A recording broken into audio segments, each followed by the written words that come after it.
Hello friend, সকলে কেমন আছো? আমি তো বেশ ভালো আছি। তো দেখো, তোমাদের আজকে দেখাচ্ছি কিছু রেডি ব্লাউজের ডিজাইন। মানে ব্লাউজগুলো তো কাস্টমার দিয়ে গেছে, কিন্তু ওগুলো তো আমাদের কাটিং সময় দেখানো হয়নি। তো তার জন্য আজকে দেখাচ্ছি। ব্লাউজগুলো তো রেডি হয়ে গেছে। তো তোমার কেমন হয়েছে? এটা দেখো, একটা কাঁথা স্টিচের কাজ করা একটা পিস।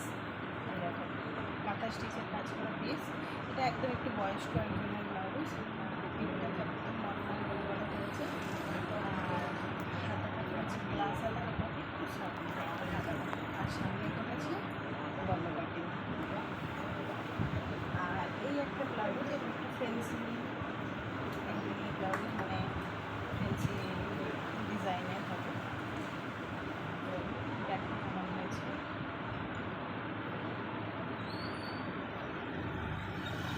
এটা হচ্ছে সামনের কাটিংটা।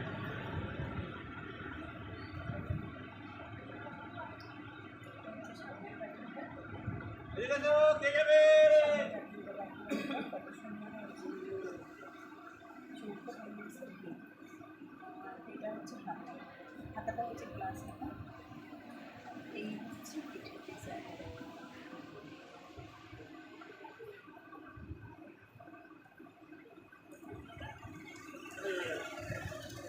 ব্লাউজটা তো প্যান্ট ব্লাউজ। আরেকটা দেখাচ্ছি।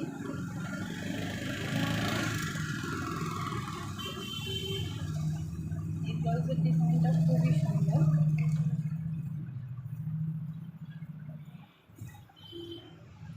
এই হচ্ছে সামনের কাটিংটা, গোল গলার ওপর পাইপিং দেওয়া। শাড়িটা যেহেতু ব্লু কালারের, তো আমি ব্লু দিয়ে পাইপিংটা দিয়েছি। এখন হচ্ছে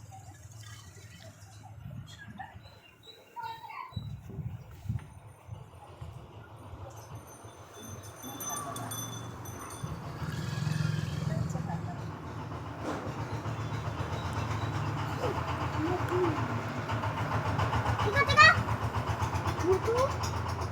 এদিকে এদিকে এদিকে আসো, এদিকে আসো, এদিকে আসো। ভিডিও করছি, ঠিক আছে? এই হচ্ছে ডিজাইন। হ্যালো বন্ধুরা, একদম নতুন একজনের সঙ্গে পরিচয় করাচ্ছি। এই যে আমাদের পুচকে সোনা, এটা হচ্ছে আমাদের পুচকে সোনা। এটা আমার ভাইপো। ভীষণ বদমাস, ভীষণ বিচ্ছু।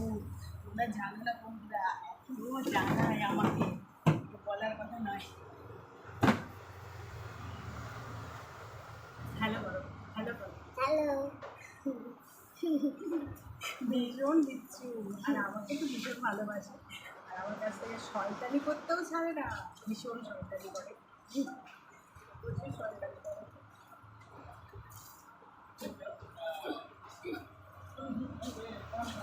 ব্লাউজগুলো দেখাচ্ছি, বন্ধুদের ব্লাউজগুলো দেখাচ্ছি। এটা সত্যিকারে ইউটিউবে ভিডিও করছো তুমি? হ্যাঁ, সত্যিকারের।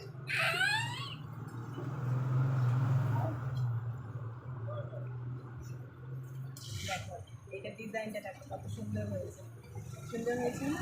এটা পাটটা দেখো, পাটের ডিজাইনটা দেখো।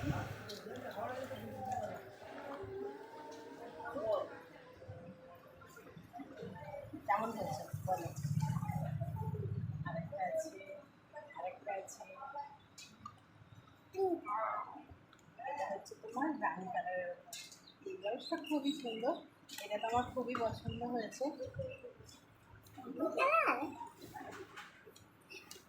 এটার হাতাটা না ঘটি হাতা করেছি, বাট বেশি ছিট ছিল না, ওর জন্য ঘটিটা একটু কম হয়েছে আর কি, জিনিসটা একটু কম হয়েছে।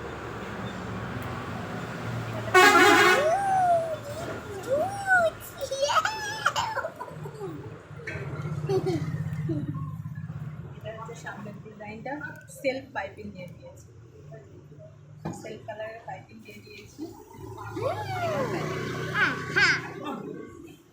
ওর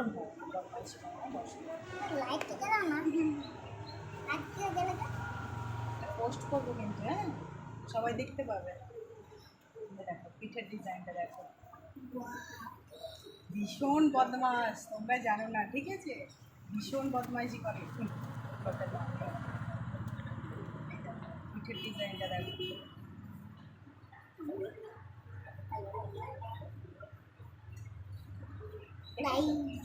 এই ব্লাউজটাও খুব সুন্দর। এটা হচ্ছে তোমার একটা নর্মাল ব্লাউজ, একদম নর্মাল সিম্পলের উপর একটা ব্লাউজ, নর্মাল গোল গলা, স্ট্যান্ডার্ড স্টাইলের সঙ্গে একটু স্ট্যান্ডার্ড বেশি বিজি বিজি ভালো লাগে দেখতে।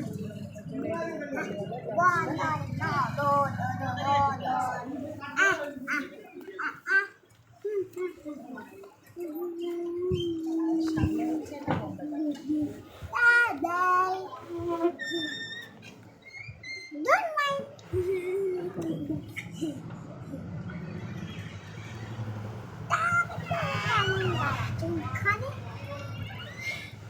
এবার একটু তোমাদের কাটিং দেখাবো। আজকে একটা লেহেঙ্গা ব্লাউজ কাটিং করবো, তো কাটিংটা দেখিয়ে দেবো তোমাদের। তো তোমাদের সামনেই কাটিংটা করছি। চলো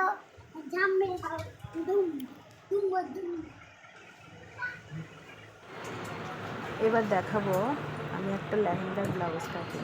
এটা হচ্ছে ব্লাউজের অস্ত্রটা, ভেতরের কাপড়টা। এটা হচ্ছে নেটের লেহেঙ্গা, ওপরের কাপড়টা হচ্ছে নেটের, তার জন্য ভেতরে বাটার সিল্কের কাপড় দিচ্ছি। কারণ নেটের কাপড় দিলে একদম নরম হয়ে গিয়ে কাপড়টা দেখতে খারাপ হয়ে যাবে, ওর জন্য ভেতরে আমি বাটার সিল্ক দিচ্ছি, তার ভেতরে আমি কটন দেবো। এটা 3টে কোট পড়বে। এটা হচ্ছে পেছনের ডিজাইন, এটা হচ্ছে সামনের ডিজাইন, এটা হচ্ছে সামনের ডিজাইন, আর এটা হচ্ছে পিছনের ডিজাইন। এটা যাবে আর এই যে লেসটা রয়েছে এটা হাতায় পড়বে। ভেতরের অস্ত্র, গ্লাস হাতা হবে, হাতার সামনে এই লেসটা পড়বে।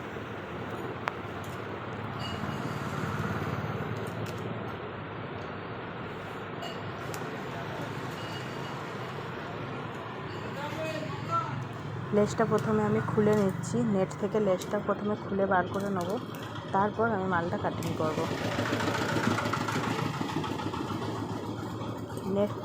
লেসটা তো আমার খোলা হয়ে গেছে। এবার আমি হাতার যে জয়েন্ট করে দেওয়া আছে পিসটা, ওই পিসটাও আমি খুলে এখান থেকে বার করে নেব। এটা সেলাই দিয়ে জয়েন্ট করা ছিল।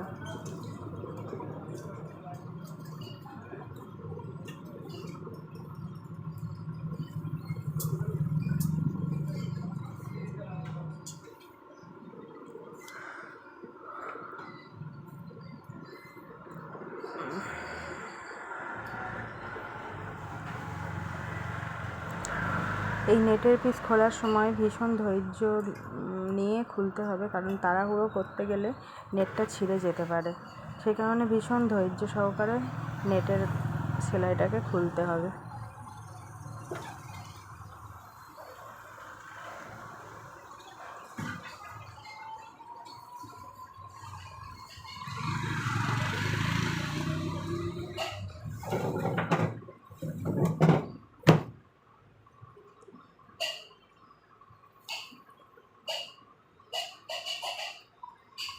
এবার তো আমি কাটিং করব। তো গলার ডিজাইন তো দেওয়াই রয়েছে, সামনে পান গলা, তো সামনের গলা তো আমি চেঞ্জ করতে পারবো না, তো এই গলাটাই রাখবো। তো এবার প্রথমে ডবল ফোল্ড করে আমি পিসটাকে পেতে নেব। আর ব্লাউজের পিসে কাপড় হলে সেটাকে তো প্রথমে অস্ত্রটাকে কাটিং করা হয়, তারপর মেন কাপড়টা কাটা হয়। কিন্তু এটা যেহেতু ডিজাইন গলাতে দেওয়া রয়েছে, এটাকে অস্ত্র যদি প্রথমে কাটিং করে নিই, তো ডিজাইনটাই যখন ফেলবো না, তখন ডিজাইনটা মিলবে না, ঠিকঠাক মেলানো যাবে না। ওই কারণে আমি প্রথমে নেটটাকে কাটিং করে নেব, তারপর নেটটা মেজারমেন্টটাকে লাইলিনের ওপর ফেলে তারপর লাইলিনটাকে কাটিং করব। তো সামনের পোর্শনটা তো আমার ঠিকঠাক করে একদম পাতা হয়ে গেছে, ওটাকে একটু সমান করে নিয়েছি। নিচের দিকটা একটু ছোটো বড়ো আছে, ওটাকে একটু মাইনাস করতে হবে। আর সামনের গলার জায়গাটাকে একটু ঠিকঠাকভাবে করতে হবে, কারণ যে কাস্টমারের ব্লাউজ, সেই কাস্টমার ভীষণ রোগা। তো লক্ষ্য রাখতে হবে যেন তার গলাটা বেরিয়ে না যায়।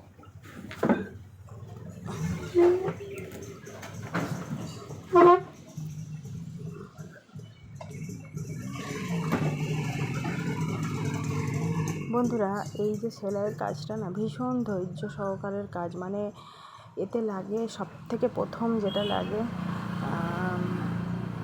প্রচুর চেষ্টা আর অসীম ধৈর্য। অসীম ধৈর্য লাগে, কারণ এই কাজটার মধ্যে এতটাই ধৈর্য লাগে যে তুমি একটু যদি ধৈর্য হারিয়ে ফেলো, মানে ইচ্ছা না করছে বা এখন ভালো লাগছে না বা এখন করবো না, এরকম যদি ব্যাপার থাকে না, তোমার সেই কাজটা কখনো সুন্দর হবেই না, সেই কাজটা পুরো বেকার হয়ে যাবে। তো আমার মতে যে টাইমে এরকম কারোর অনেক তো বোন দিদি বা কাকিমা জেঠিমারা অনেকে আছে যারা সেলাইয়ের কাজ করে, জানি না কার কীরকম মত, কিন্তু আমার ওটা মনে হয় যে টাইমে যে কাজটা করতে ইচ্ছা করে না, তো সেই কাজটাকে ছেড়ে উঠে যাওয়াই বেটার। কারণ সেই টাইমে সেই কাজটা করলে না কখনো কাজটা ভালো হয় না। তো আমি তো সবসময় তাই করি, কারণ আমার হয়তো মাল কাটছি অনেক টাইম ধরে, বা হয়তো একসঙ্গে 4-5টা মাল একসঙ্গে কাটিং করা হয়ে গেল, তারপর আর ইচ্ছা করছে না কাজ করতে। তো তখন আমি যেটা করি, তো আমি উঠে পড়ি, কাজ থেকে উঠে পড়ি, একটু ফ্রেশ হই, একটু হাঁটাচলা করি, বা সত্যি কথা বলতে কি, আমার খুব চা খাওয়ার মানে কি বলবো, নেশা না, চা খেতে ভালোবাসি আর কি। তো হয়তো একটু চা খেলাম। আর সবথেকে বড় ব্যাপার আমি যেটা বেশি ভালোবাসি, যখন কাজ করি সব সময় আমি গান চালাই, মানে গান চালিয়ে রেখে কাজ করি। যদি আমার কানের কাছে গান না বাজে না, আমি ঠিকঠাকভাবে কাটিং করতে পারি না, মানে আমার এনার্জি থাকে না আর কি, তো আমি কাজ করতে পারি না। তো তার জন্য সব সময় আমার দোকানে সবসময় কিছু না কিছু একটা মানে গান আর কি চলছেই চলছে। তো সেই জন্য তো আমার অনেক ফ্রেন্ড আছে, তারা বলে যে কী ব্যাপার, সব সময় এত গান শোনো কেন, ভালো লাগে সব সময় গান শুনতে। তো তাদের তো আর আমি বলে বোঝাতে পারি না, কিন্তু আমি হেসে উড়িয়ে দিই। কিন্তু ব্যাপারটা হচ্ছে এটা যে গান না শুনলে না আমি ঠিকঠাক এনার্জি পাই না কাজ করার মতো। তো আমার মতন কোন কোন বন্ধু আছে যারা গান না শুনলে ঠিকঠাক কাজ করতে পারো না, তো কমেন্ট করে অবশ্যই জানাবে, ঠিক আছে? তো দেখো, আমার গলার মেজারমেন্ট করা তো হয়ে গেছে, আর বডির মেজারমেন্টও করা হয়ে গেছে। তো তার বডি যা ছিল সেই বডি থেকে তো আমি দেখো তোমাদের সামনেই কাটিংটা করছি। তার বডি ছিল তোমার 40 ইঞ্চি। তো 40 ইঞ্চি থেকে আমি +2 ইঞ্চি এক্সট্রা করে কাপড় নিয়ে এটাকে কাটিং করেছি। মানে 40 ইঞ্চিটাকে আমি ওটাকে 4 ভাগ করেছি। 4 ভাগ করে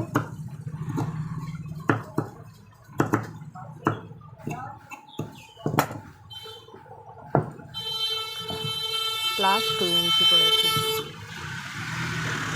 +2 ইঞ্চি করে সেটা মেজারমেন্ট করেছি, কারণ ভেতরে অনেকটাই কাপড় রাখতে হবে। আর বগলটাও বার করে নিয়েছি। এবার আমি গলার কাটিংটা করে সামনের পাটটাকে বার করে নেব।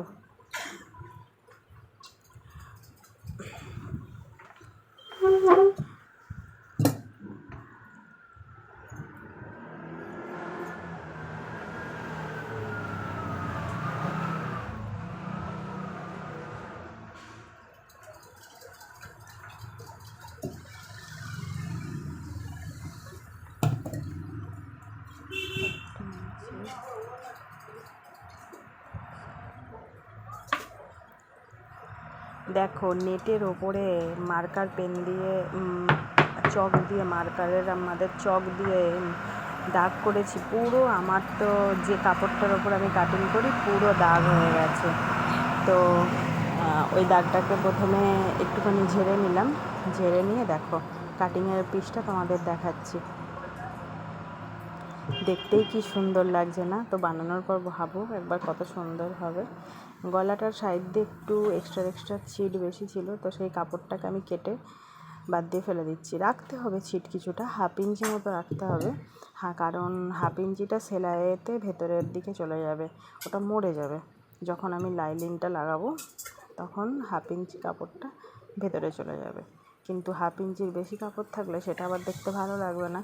কিন্তু পিছন পাটটাতে আমাকে একটু রাখতে হবে, কারণ পিছন পাটের ডিজাইনটা এমন দিয়েছে না, অনেকটা কাটা। তো অতটা কাটা যদি ওই কাস্টমারের করি, কাস্টমারের পিঠটা অনেক বড় হয়ে যাবে। আর ওর পিঠের দিকটাতে ঠিকঠাক মানে কি বলবো, পিঠের ওই যে জায়গাটা ওর একদম প্লেন না, একটু কেমন যেন রয়েছে। তো তার জন্য পিঠটা একটু ছোট রাখতে হবে। তো ঠিক আছে, পিঠের কাটিংটা করছি, তোমরা দেখো। আর দেখো, লেহেঙ্গার ব্লাউজগুলো এমন দেয় না, সব ব্লাউজ পিস সমান হয় না। যেমনি আগের ভিডিওতে তোমাদের দেখিয়েছি যে একটা আমি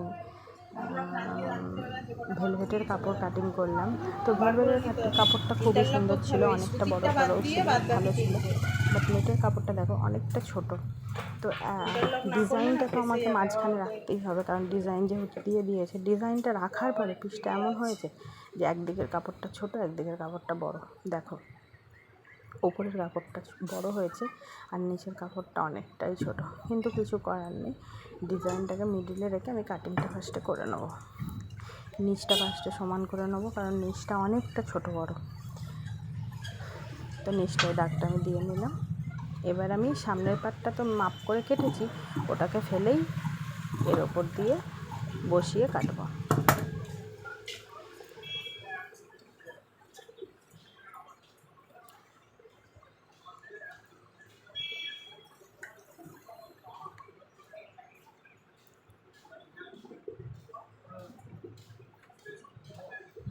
দেখো, সামনের পাটটা তো আমি এই পিছনের যে পাটটা রয়েছে তার ওপরে আমি বসিয়ে দিলাম। বসিয়ে দেওয়ার পরে এই মেজারমেন্টেই আমি মালটাকে ফার্স্টে কাটিং করে নেব।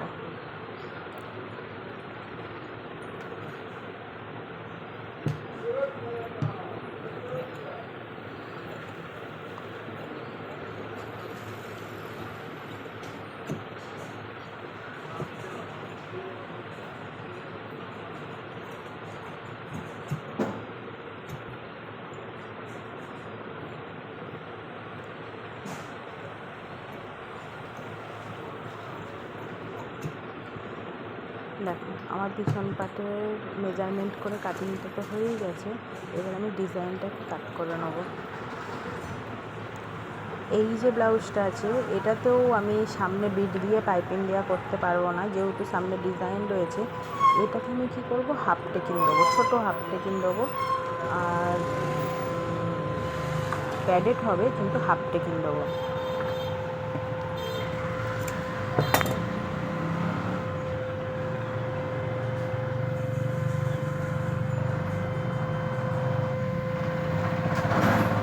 দেখো, পিকটা আমি কোথা দিয়ে মানে কিভাবে কাটিং করব।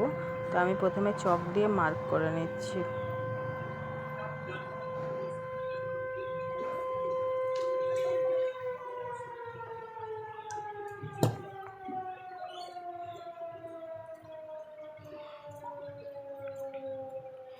পিঠের কাটিংটা আমি এবার করে নিচ্ছি। পিঠের ডিজাইনটাও খুব সুন্দর, এটা বানানোর পরে খুব সুন্দর লাগবে দেখতে।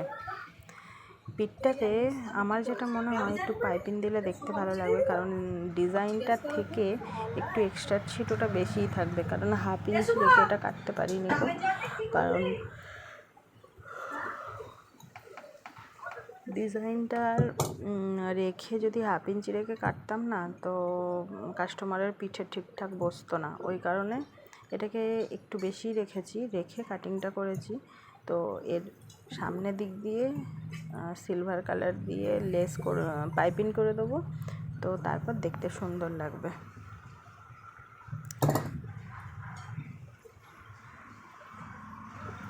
পিঠের মিডিলটা, পিছন দিকের মিডিলটা চিড়ে দিলাম, কারণ এটা পেছনে হুক হবে। সামনে প্যাডেড হবে, পেছনে হুক হবে।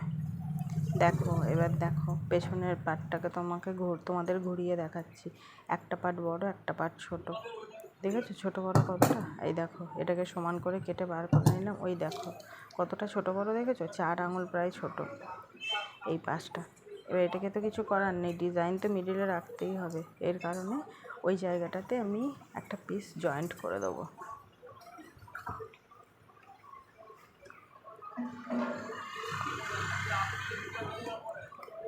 দেখো বন্ধুরা, কাজ এমন একটা জিনিস না, যে তুমি কাজকে যতটা ভালোবাসবে ততটা ভালো থাকতে পারবে।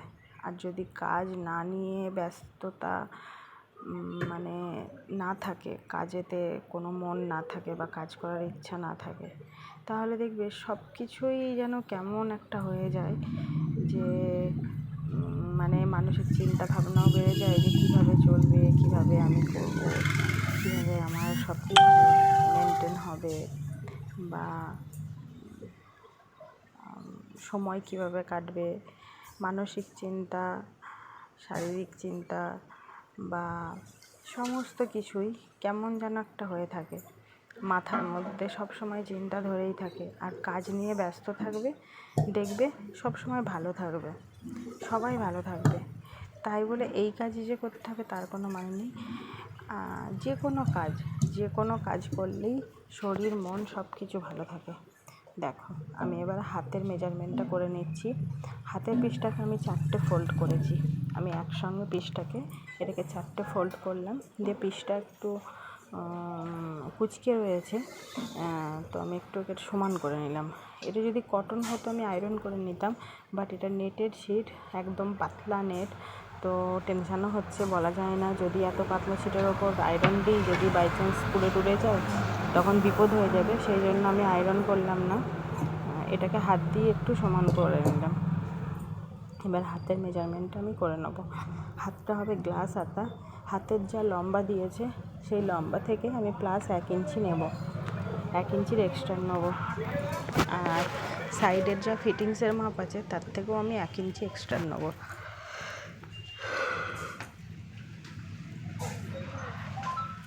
এটা আমি হাতের বগলটা বার করে নিলাম। এরপর আমি হাতের মুহুরিটা বার করে নিচ্ছি। মুহুরির যা মাপ আছে তার থেকে 1 ইঞ্চির এক্সট্রা নেব, কারণ হচ্ছে 1 ইঞ্চি কাপড় ভেতরে রাখতে হবে। এবার আমি বগলের মেজারমেন্টটা বার করার জন্য সামনের পার্টটা নিয়ে নিয়েছি। সামনের পার্টটায় যে বগলের মেজারমেন্টটা রয়েছে, ওই বগলটাকে ওই কাপড়টাকে ধরেই এর উপর বসিয়ে তার থেকে একটু এক্সট্রা করে নিয়ে আমি বগলের মেজারমেন্টটাও করে নেব। ব্যাস, আমার তো এবার কমপ্লিট। এবার এই দুটো দাগকে আমি জয়েন্ট করে দিলাম।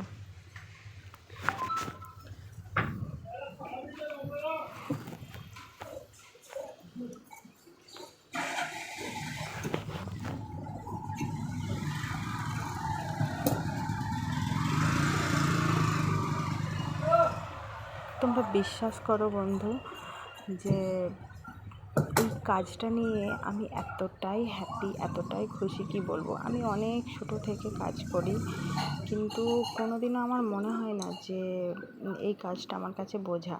কারণ আমি আমার কাজটাকে ভীষণ পরিমাণে ভালোবাসি, ভীষণ ভালোবাসি। ভগবানকে সবসময় ডাকি, ঈশ্বরকে সবসময় ডাকি যে প্রভু, আমার যখন মৃত্যু হবে না, তো আমি যেন এই কাজ করতে করতেই মারা যাই হঠাৎ করে, যেন আমি কোনোদিনও বসে দাঁড়িয়ে না থাকি, যেন এরকম কাজ করতে করতে হঠাৎ করে মারা যায়। আমার শেষ ইচ্ছা এটাই, যে আমি যেন হঠাৎ করে কাজ করতে করতেই মারা যাই। আর মাথার ওপর যত চিন্তা ভাবনা টেনশান তো সবারই থাকে, যা যা আছে সব যেন মিটিয়ে তারপর আমি মারা যেতে পারি। তো ঈশ্বরকে তো সবসময় বলি, আশা করছি আমার ঈশ্বর তো শুনবেন। কারণ সত্যি কথা বলতে কি জানেন তো, ছোটো থেকে অনেক কষ্ট পেয়েছি, কিন্তু ভগবানের ওপর ভরসা কখনো ছাড়িনি। সারা জীবন ওনার ওপর ভরসা করেছিলাম, কোনোদিনও অসৎ পথে যাব না, সৎ পথে থাকবো, খেটে কিছু করব। আর জীবনে অনেক ঠকেছি, অনেকবার অনেক পদক্ষেপে ঠকেছি। ঠকতে তবুও কখনো ভাবিনি যে আমি কাউকে ঠকাবো। নিজে ঠকেছি অনেক কিছু বিষয়ে, মানে কি বলবো, অনেক পদক্ষেপে ছোট্ট বিষয়ে। যেমনি ছোট্ট একটা কথা বলছি, আমি যখন অনেক ছোট, তো তখন আমি একদিন বাজার করতে গেছি। তো আমার তো একদম ছোটোবেলায় বাপি মারা গিয়েছিল, আমি তখন অনেক ছোট। তো আমি তখন ক্লাস 2-এ পড়ি। তো বাড়িতে তো লোক মানে কেউ সেরকম ছিল না, দাদা বাইরে থাকতো, মা তো অনেক কষ্ট করে আমাকে মানুষ করেছে। তো অনেক ছোটোবেলায় একদিন সবজি বাজার করতে গেছি, আর জানি না যে সবজিটা নেওয়ার পরে টাকা দিতে হয়। তো আমি কি করেছি, সবজি কিনেছি, কিন্তু সবজিটা নেওয়ার আগেই না আমি টাকাটা তাকে দিয়ে দিয়েছি যে এই টাকা আমি এনেছি, এর মধ্যে সবজি দাও, এটা এটা দাও। তো সবজি সে এটা ওটা মানে যা যা বলেছি দিয়েছে, দেওয়া যখন হয়ে গেছে সে তখন টাকা চাইছে। তো আমি বলছি, ও কাকু, আমি তো আপনাকে এসেই টাকা দিয়ে দিয়েছি, তো আর তো আমার কাছে টাকা কোথায় পাবো, আমি তো আপনাকে এসেই টাকা দিয়ে দিয়েছি, আমার কাছে তো আর টাকা নেই। তখন উনি বলছে যে না, তুমি টাকা দাওনি। তো উনি জোর করে বলছে আমি টাকা দিইনি। তখন আমি কি করব, কিচ্ছু না ভেবে পেয়ে, তখন আমি অনেক ছোট, সেইভাবে তো ওনার সঙ্গে জোর জারও করতে পারলাম না। তো আমি কি করলাম, সবজিটা না নিয়েই চলে এলাম, পয়সাটা ওনাকে দিয়েই। বাড়িতে এসে তো খুব কান্না করছি, মা বলছে কাঁদিস না, সব ঠিক হয়ে যাবে। এই যে একটা শিক্ষা পেলি যে কোনো কিছু নেবি তারপরে টাকা দিতে হয়, তো এটাও তোর একটা শিক্ষা। তো এই রকম ধরনের ছোট ছোট অনেক কিছু আছে জীবনে, যে অনেকবার এইভাবে শিখেছি, কিন্তু কখনো ভাবিনি যে নিজে কাউকে ঠকাবো। সেই মানসিকতা বা সেই মনোভাবই কোনোদিনও আসেনি যে কাউকে ঠকিয়ে নিজে উন্নতি করব।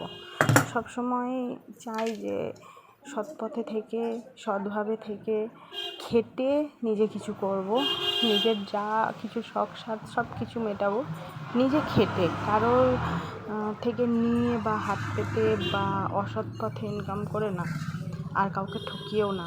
যে কারোর টাকা আমি নিলাম, ধার হিসাবে নিলাম, কিন্তু সেই টাকা রিটার্ন করলাম না, এইভাবে আর কি বেইমানি করে না, কোনো দিনও করিনি, আর আজও চাই না ওরকম কোনো দিনও করতে। আর ঈশ্বর এমন দিন না দিক যে ওরকম কোনো দিন আসুক। তো দেখো বন্ধুরা, তোমাদের সঙ্গে কথা বলতে বলতে তো আমার কাটিং করা হয়ে গেল। এবার আসছি সেলাই। দেখো আমি সুতো জড়াচ্ছি, সুতো জড়ানো হয়ে গেছে। এবার আমি সামনের পাটটাকে অ্যাডজাস্ট করে নিচ্ছি লাইনিংয়ের সাথে। লাইনিংয়ের সাথে সুতোটাকে প্রথমে অ্যাডজাস্ট করে নিচ্ছি।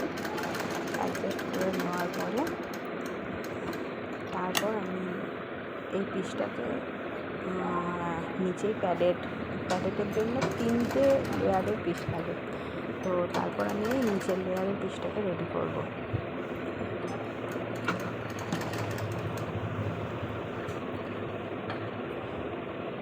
এখানে ছোট্ট একটা টিপস, যখনই দেখবে গলায় কোনো একটা খাঁজের জায়গা থাকবে, মানে ভি বা চৌকো বা কোনাতে বা ত্রিকোণ এরম টাইপের যখন খাঁজ আসবে না, চাপটাকে সবসময় এক চাপে টেনে নিয়ে যাবে না, চাপটাকে সেই জায়গাতে দাঁড় করাবে, দাঁড় করানোর পরে চাপটাকে তুলে আবার চাপটাকে ঘুরিয়ে যেমনভাবে পিসটা যেতে চাইছে সেইভাবে করবে, দেখবে তোমাদের কাজটা খুব সুন্দর হবে।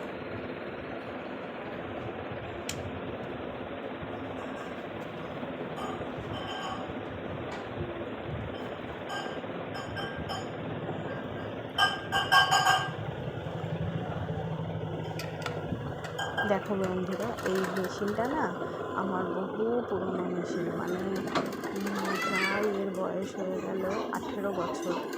কিন্তু হয়তো ইচ্ছা করলে আমি এরকমই আরেকটা সেলাই মেশিন কিনতে পারতাম। মেশিনের মাঝখানে অনেকগুলো কিনেছি, 3টে প্রায় মেশিন কিনেছি, একটা পিকো মেশিন কিনেছি, আর একটা বাড়িতে মেশিন কিনেছি। তো মেশিন তো অনেকগুলো কিনেছি, বাট এই মেশিনটাকে আমি ছাড়িনি। এই মেশিনটা না প্রথম যখন আমি কাজ শিখেছি, তারপরেই আমার মা আমাকে কিনে দিয়েছিলেন। তো মা আমাকে মেশিনটা কিনে দেওয়ার পরে যখন মা ফার্স্ট মেশিনটা কিনে দেয়, তখন তো আমি কিছুই করতাম না, তারপর মেন তো কাজ শিখেছি আমি মায়ের কাছ থেকে। আমার মায়ের কাছ থেকে মানে কি বলতে হয়, অ আ ক খ শিখলে তারপর তো হাতের লেখা শেখা যায়, তাই না? তো আমি অ আ ক খটা মায়ের কাছ থেকে শিখেছি। আর হাতের লেখাটাকে সুন্দর করার জন্য অন্য মাস্টারের কাছে গেছি, এরকম ব্যাপারটা হয়েছে। মানে মা কাজ জানতেন, তো মায়ের কাছ থেকে প্রথম আমি শিখেছি। আর মায়ের কাছে শেখার পরে তারপর আমি অন্য অনেক জায়গায় গিয়ে কাজটাকে আরও বেটার করার চেষ্টা করেছি। তো মা আমাকে প্রথম এই মেশিনটা কিনে দেয়, কিন্তু এই মেশিনটা হচ্ছে আমার কাছে লক্ষ্মী। তো এই কারণে না আমি মেশিনটাকে কখনো টাইপিং করতে চাই না। মানে হয়তো মেশিনটা খারাপ হয়, ডিস্টার্ব হয়, যা কিছুই হোক না কেন, তবুও আমি মেশিনটাকে সারিয়ে সুরিয়ে সেই ঠিকঠাক করে নিয়ে এসে এই মেশিনটাকে আমি দেখো আমার কাছে রেখে দিয়েছি। কারণ অনেকটা কিছু ছাড়া কিছু মনে হচ্ছে স্মৃতি আছে যে স্মৃতিগুলোকে আমি নিজের সঙ্গে রাখতে চাই। যেমন টাইপিং দিলে ভালো হবে না? যে টেবিলটায় আমি দাঁড়িয়ে মাল কাটিং করছিলাম, জানো বন্ধুরা, ওই টেবিলটাতে অনেক স্মৃতি আছে।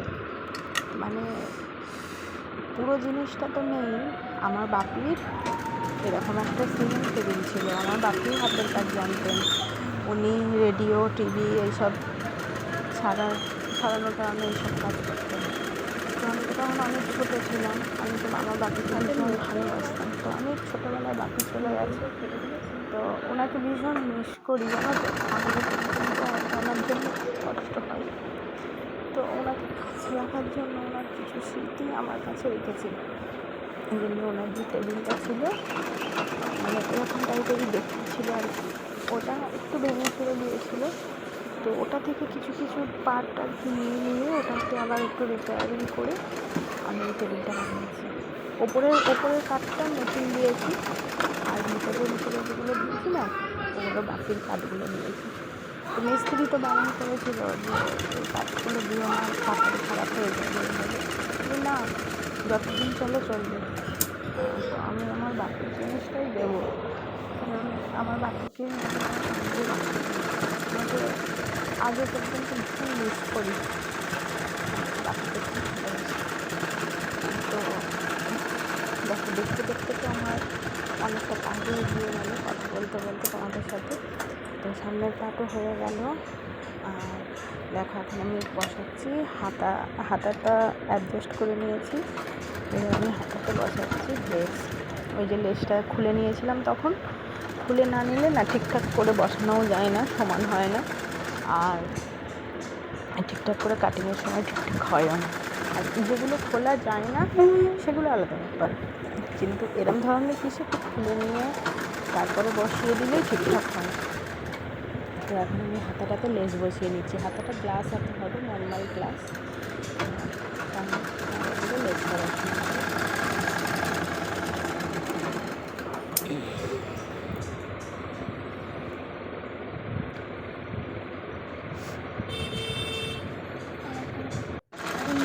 রাস্তায় যেতে হবে। হাতাটা লেখা করা হয়ে গেলে আমি পিছনে হুক পট্টিটা করে নিলাম। এটা হচ্ছে তোমার হুকের ঘর হবে এই পট্টিটার উপরে। প্রথমে এটা হুকের ঘরের পট্টিটা বসিয়ে নিলাম। এবার আমি সাইড দিয়ে একটা ডাবল চাপা করা এই জায়গাটা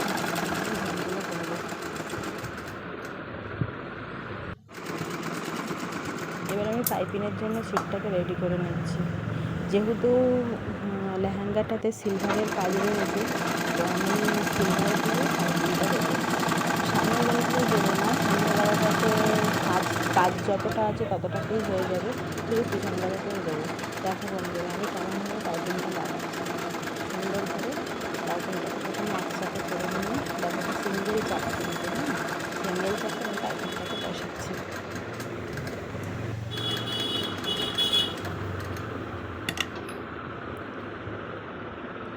যারা কাজ জানো বা কাজ করো, যদি আমার কাজে কোনো জায়গায় কোনো ভুল ত্রুটি হয় অবশ্যই কমেন্ট করে জানাবে, বা সেই জায়গাটায় ভুলটা আমাকে ধরিয়ে দেবে। কারণ আমি এটা মানি যে ভুল মানুষ মাত্রই করে, আর ভুল যত করা হবে তত মানুষ শিখতে পারবে, কারণ আমি যত ভুল করবো তত শিখতে পারবো।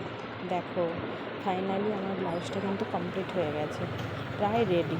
দেখো আমার সামনের পাট পুরো রেডি হয়ে গেছে, পাট জয়েন্ট করে দিয়েছি, পিছন পাটও রেডি, শুধুমাত্র ফিতেটা বসাতে বাকি আছে, আর হাতের কাজ হেমহাট একটু বাকি আছে। তো এবার আমি হাতের কাজটা করে নেবো।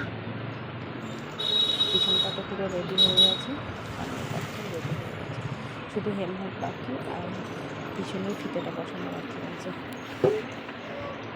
ফিতেটা বলেছে একটু কুচি কুচি পান পান করে এরকম থোকা থোকা টাইপের করতে। তো দেখা যাক ওর পিসটাতে কতটা কী খোলায়, তো তারপর তোমাদের দেখাচ্ছি ফাইনাল লুকটা।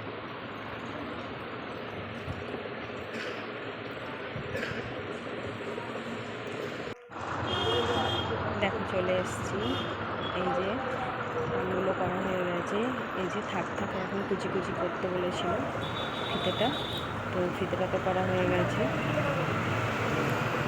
দেখো কেমন হয়েছে। গোল্ডেন বাইরে না বৃষ্টি পড়ছে, বাইরে বৃষ্টি পড়ছে আর আমি ভেতরে কাজ ওই তো golden। ওয়েদারটা কী সুন্দর, কী বলবো, ওই হালকা ইয়েলোটাও যাবে।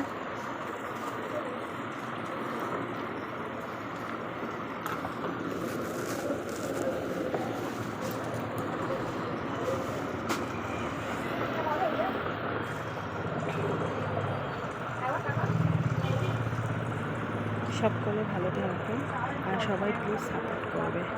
থ্যাংক ইউ সো মাচ, সকলে ভালো থাকবে। Bye bye, tata.